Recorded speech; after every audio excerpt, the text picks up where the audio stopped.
je vous retrouve dans cette vidéo par terre. Et vous voyez la raison. Genre, je voulais pas le déranger, il est trop mimi quand il dort là. Et il dort très souvent sur mon fauteuil de filmage, mais genre habituellement il y est pas quand je veux filmer, et là j'ai vu sa petite bouille, j'ai dit tant pis, je vais m'asseoir par terre. On se retrouve du coup aujourd'hui pour ma pile à lire de décembre. J'avais fait une pile à lire de l'automne que j'ai plus ou moins respectée, j'ai pas vraiment lu tout ce que j'avais prévu, notamment des ouvrages qui étaient quand même bien spécifiques à l'automne, donc on verra. Il y a des graphiques et il y a des romans, et j'espère que cette petite sélection vous plaira. N'hésitez pas d'ailleurs vous aussi à me dire quels sont les livres que vous voulez absolument lire au mois de décembre ou dans l'hiver plus généralement. D'ailleurs oui, je dis pile à lire de décembre, mais c'est peut-être plus en fait ma pile à lire de l'hiver qui ira aussi en janvier, février, etc. Mis à part certains titres qui sont vraiment spécifiques à Noël, les autres c'est plus, je les associe plus à la période hivernale, donc ça ira très bien aussi début 2022. Le premier livre que j'aimerais lire, et celui-là je vais le commencer dès le 1er décembre puisque c'est un petit peu le concept du livre, Le Renne mystérieux de Natacha Godot, publié aux éditions Ozu. Et donc c'est un livre calendrier de l'Avent, donc c'est un roman de l'Avent, et d'ailleurs vous voyez quand je le mets comme ça c'est un peu particulier parce qu'en fait il y a, attendez je vais vous montrer, tac tac tac. Donc en fait vous avez que des catégories, donc 1, 2, 3, 4, ça fait tous les jours comme un calendrier de l'Avent. Et en fait vous avez tout simplement quelques pages à l'intérieur, vous voyez, et en fait chaque jour il faudra, c'est prédécoupé ici, donc il faudra prendre une règle ou peu importe, découper délicatement les petits pointillés ici pour avoir accès à un chapitre. Et donc c'est un roman qui se lit tout au long du mois de décembre jusqu'au 25, enfin 24 même, le dernier chapitre c'est le 24, et je trouve ça trop cool. Les en-têtes de chapitres sont trop jolies, c'est vraiment dans la forêt. Bon c'est très automnal, ils auraient pu faire un truc plus hivernal c'est vrai, mais ça me donne trop envie, et la couverture est trop mignonne. Elliot vit avec ses parents qui élèvent des rennes à l'entrée de la forêt, donc déjà rien que l'ambiance ça donne trop envie. Il va recevoir chez ses parents sa cousine, sauf qu'au moment de l'arrivée de sa cousine il va y avoir en fait des phénomènes étranges qui vont se produire, et il y a une étrange créature qui rôde auprès de l'étable, donc à mon avis ils vont mener l'enquête.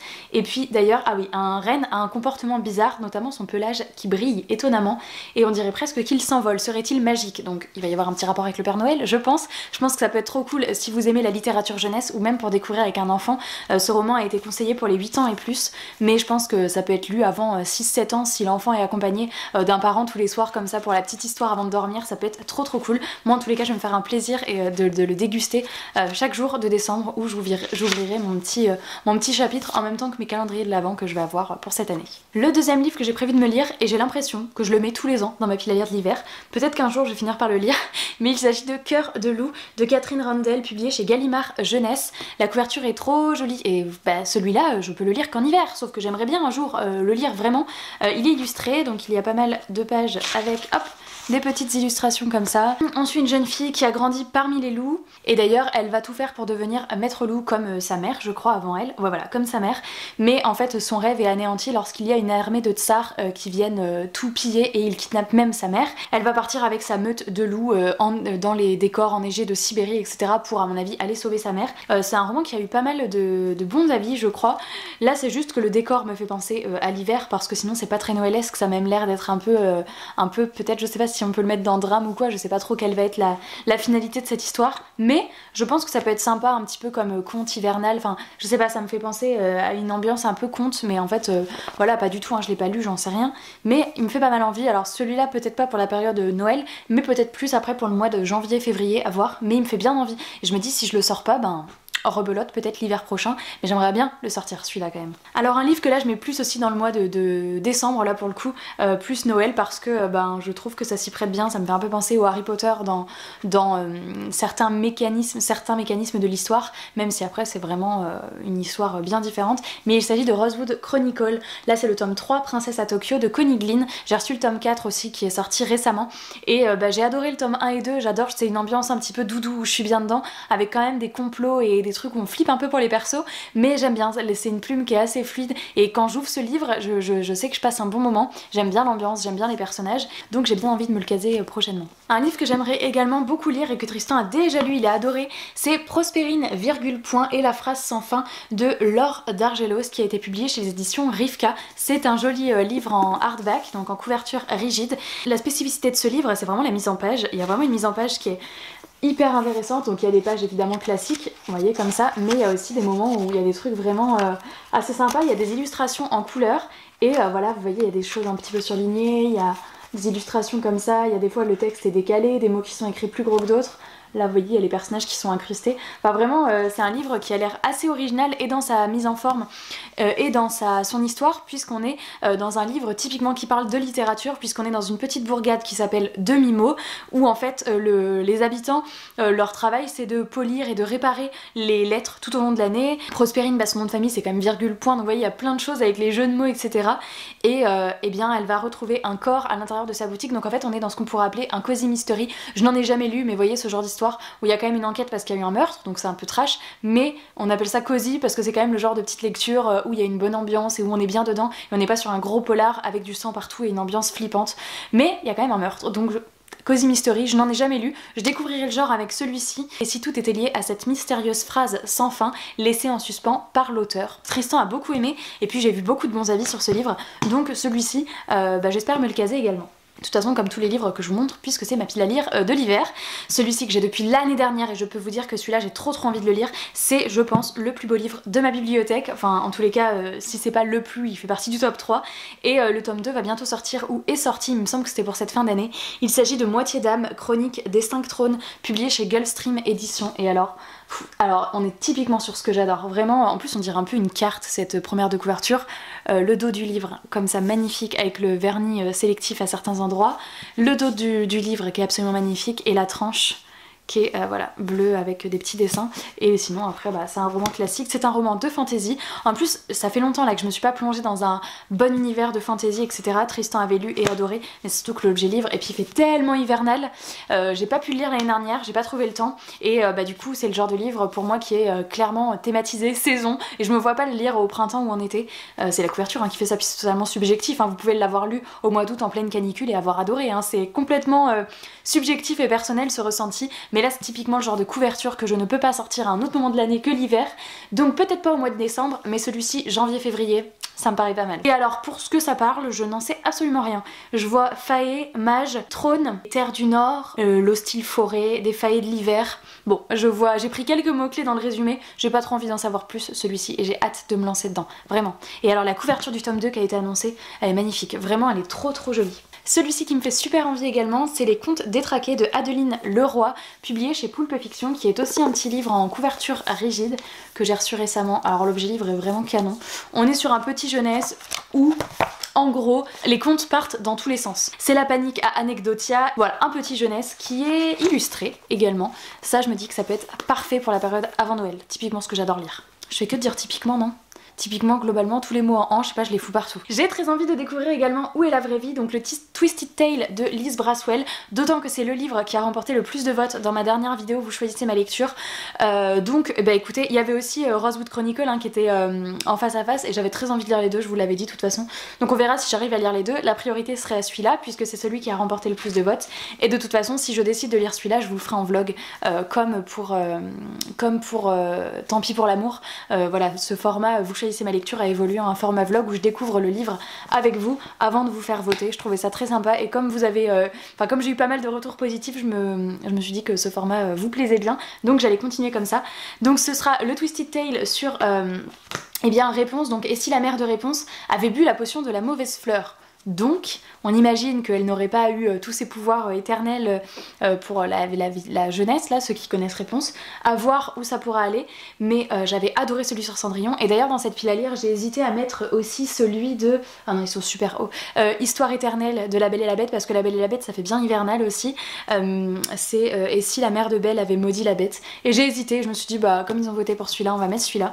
Mais les Twisted Tale, j'espère aimer autant que celui de Cendrillon, parce que franchement, ils ont des avis un peu... Je sais que celui d'Aladin est pas hyper bien noté, c'est pour ça que je l'ai, mais pour l'instant je le lis pas. Et j'ai qu'une expérience avec qui a fait partie de mon top de l'année 2020, donc j'espère que celui-ci j'aimerais autant. En tous les cas, j'adore cette couve. Vraiment, je trouve à chaque fois les éditions de ces livres-là vraiment magnifiques. On passe au dernier roman, et après il y a des BD. Celui-ci, c'est un petit roman jeunesse que j'ai reçu il y a pas si longtemps. Non, je l'ai pas reçu, je l'ai acheté. Je l'ai acheté avec ma carte cadeau Cultura que mes collègues m'ont offert quand je suis partie du CESAD. Et il s'agit de Frost Earth, le chant des monstres de Jamie Littler, publié chez les éditions Nathan. Voilà, avec ce vernis ici. Bon, alors là on est clairement aussi dans un petit décor hivernal, il y a clairement un Yeti. Le titre c'est quand même Frost Earth, donc cœur gelé, ou cœur de froid, ou cœur glacé. On est dans un monde qui est recouvert par la glace et qui est envahi par les monstres, et on va suivre une petite fille ou un petit garçon, c'est Cendre. Je pense que c'est un petit garçon, mais ça pourrait être les deux, donc je sais pas. En tout cas, on va suivre Cendre qui a été abandonnée par ses parents et qui a été recueillie par un Yeti, donc elle vit avec lui et un jour, enfin elle ou il, on va dire il, et un jour il va découvrir qu'il a le pouvoir de dompter les monstres par son chant, et du coup il va être recruté par un équipage, il va sillonner l'immensité à bord du traîneau, etc. Et ce qui va découvrir le mystère de ses origines, donc je pense qu'il y a de la magie, du froid, des paysages enneigés, des monstres, tout ce que j'adore, et alors vraiment... le travail éditorial dans ce livre, alors ça c'est des débuts de chapitre, mais alors il est entièrement illustré et ça me fait vraiment penser dans le style de dessin à, vous savez, les petits Tom Fletcher que j'adore, par exemple le Noël aux Ors. D'ailleurs je l'ai pas mis dans cette file à lire, le Noël aux Ors, mais franchement j'aimerais trop. Attendez, je l'attrape. Je mets 1000 ans à chercher tous mes livres depuis que j'ai réagencé ma bibliothèque. Aïe.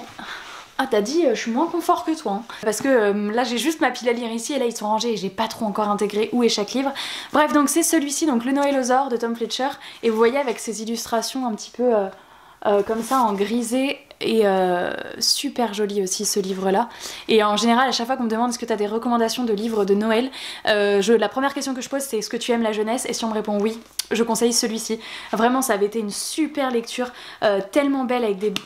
vraiment adorable, et nom d'un petit bonhomme, s'exclama le Père Noël, la larme à l'œil, c'est un bébé dinosaure, et voilà, on va avoir ce bébé dinosaure, on va avoir ce petit garçon, la notion de Noël, du Père Noël, il y a quand même un méchant, mais ça reste, c'est tellement chou, et je me le suis pas mis parce que bah, moi je l'ai déjà lu, mais franchement je vous le conseille à fond si vous recherchez une lecture typique Noël parfaite. Moi l'année où je l'avais lu, je crois que je l'ai lu il y a 2 ans, et je l'ai lu le 24 au soir, mais c'était mes...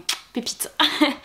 Et du coup maintenant je vais vous montrer 3 BD que j'ai décidé de me lire, qui font pas spécialement hiver, mais bah, c'est des BD que j'adore suivre, donc je me suis mis la suite des aventures. Donc j'ai tout d'abord mis Olive, le tome 3 sur les traces du Népra. Vous savez que j'avais eu un immense coup de cœur pour le tome 1, vraiment j'avais adoré cette histoire, et le tome 2 on perdait un petit peu ce côté... je vais pas dire mystique, mais vraiment lié au rêve et au monde qu'Olive avait dans sa tête, même si on le voyait encore, mais on perdait un petit peu cette rêverie, et j'avais quand même bien aimé, hein, ça avançait un petit peu dans l'intrigue, mais je l'avais vu plus comme un tome de transition, donc j'attends beaucoup de ce tome 3.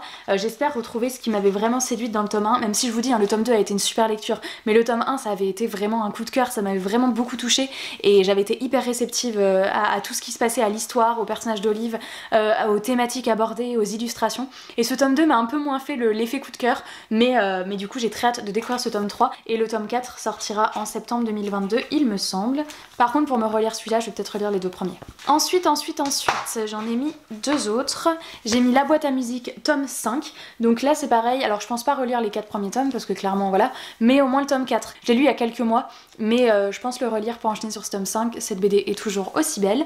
Et dans cette BD on va suivre Nola, donc dans le tome 1 je vous parle, Nola qui a perdu sa maman, qui vit avec son papa, et un jour son papa va lui offrir comme une boule à neige, ou ça ressemble à une boule à neige mais en réalité c'est une boîte à musique, et puis un jour elle va regarder dans cette boîte à musique, elle va voir qu'il y a un petit personnage à l'intérieur qui lui fait viens, et en fait elle va découvrir qu'elle peut rentrer dans ce monde qui est haut en couleurs, qui est magnifique, et elle va pouvoir un petit peu se rendre compte qu'il y a un lien avec sa maman disparue, et donc elle va essayer un petit peu de... c'est toute un peu également une quête d'identité, parce qu'elle en apprend plein sur qui elle est, qui était sa maman, mais également un univers tellement étoffé, de la magie, des personnages trop choux, enfin vraiment, et à chaque fois c'est une sorte de petite histoire indépendante, mais je vous conseille quand même de les lire à la suite parce qu'il y a quand même un fil rouge tout du long. Et je me suis également mis Les Sœurs Grémillet, Les Amours de Cassiopée, donc c'est le tome 2.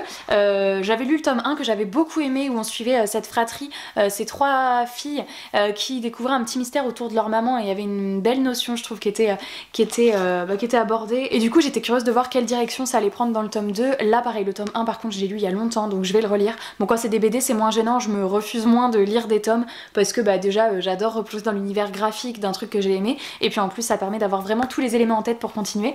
Donc écoutez, celui-là je ne lis pas le résumé derrière parce que comme je veux lire le 1 et enchaîner sur le 2 et que je m'en souviens plus très bien, j'ai peur qu'il me spoil vraiment la thématique de celui-ci, et j'ai pas envie. Donc écoutez, je relirai le tome 1, celui-ci c'est sûr.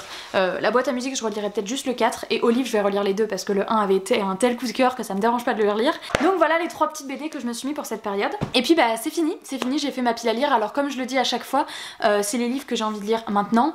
Après, si ça se trouve, au fur et à mesure de mes updates lecture, vous verrez pas forcément ces livres-là. Je vais peut-être piocher dedans ou piocher dans d'autres livres parce que je vais évidemment aussi recevoir d'autres livres qui me font super envie pour la période. Mais actuellement, c'est les petits ouvrages qui me font envie dans ma bibliothèque. N'hésitez pas à me dire si certains de ces livres, bah écoutez, vous les connaissez, ils vous font envie. Ou s'il y en a certains que vous avez envie d'avoir mon avis en priorité par rapport à d'autres, n'hésitez pas à me dire aussi parce que ça peut aussi m'influencer si je vois que vous êtes plusieurs à me dire bah j'aimerais beaucoup avoir ton avis sur celui-là. Ça peut moi me motiver des fois quand je sais pas quoi lire ou sur quelle lecture enchaîner, je vais voir vos commentaires et s'il y a un livre qui revient souvent, ça fait comme vous choisissez ma lecture mais pas vraiment officielle en vidéo, plus dans les commentaires et quand je vois qu'il y a un livre qui intrigue beaucoup, bah je le privilégie s'il me fait envie à moi aussi sur le moment, mais quand j'hésite ça peut être pas mal et ça peut faire pencher la balance, donc n'hésitez pas à me dire tout ça.